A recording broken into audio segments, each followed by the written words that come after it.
CM జగన్ను కించపరిచేలా చంద్రబాబు, పవన్, అయ్యన్న పాత్రుడు చేసిన వ్యాఖ్యలపై చర్యలు తీసుకోవాలంటూ ఎన్నికల అధికారులకు ఫిర్యాదు చేశారు వైఎస్ఆర్సీపీ నేతలు. సీఈఓ ముఖేష్ కుమార్కు ఆధారాలతో సహా ఫిర్యాదు చేశామని వెల్లడించారు. రాష్ట్రంలో ఎన్నికల నియమావళి అమల్లో ఉన్నప్పటికీ కూటమి నేతలకు ఏమాత్రం పట్టడం లేదని విమర్శించారు మల్లాది విష్ణు. ఇప్పటికే చంద్రబాబు, పవన్లకు ఈసీ నోటీసులు అందించినా వారిలో ఎలాంటి మార్పు లేదంటూ విమర్శించారు.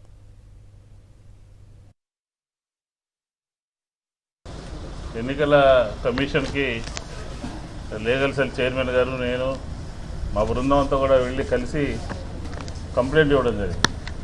కంప్లైంట్ ఫ్రీక్వెంట్గా ఈ చంద్రబాబు నాయుడు గారి సభల్లో వైఎస్ఆర్ కాంగ్రెస్ పార్టీ గురించి, జగన్మోహన్ రెడ్డి గారి గురించి మాట్లాడుతున్నటువంటి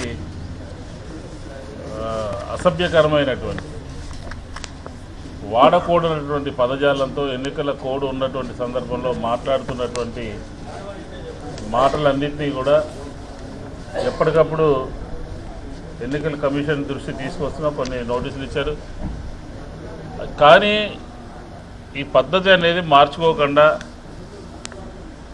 ఏకపక్షంగా భాషా ప్రయోగం చేస్తూ, దుర్భాషలాడుతూ, ఇమేజ్ని డ్యామేజ్ చేస్తూ, అగౌరవంగా మాట్లాడుతూ, కించపరిచే విధంగా ఉన్నది వాళ్ళ ధోరణి అంతా కూడా. మరొకసారి 4 ఇష్యూస్ని సోషల్ మీడియాలో చాలా సీరియస్గా తీసుకోవాలని, జగన్మోహన్ రెడ్డి గారి మీద ప్రతిపక్ష పార్టీలు చంద్రబాబు, అలాగే పవన్ కళ్యాణ్, అలాగే చింతకాయల అయ్యన్న పాత్రుడు వీళ్ళు మాట్లాడినటువంటి భాషని ఇమ్మీడియట్గా దాని మీద చర్యలు చేపట్టాలని చెప్పి కోరటం జరిగింది.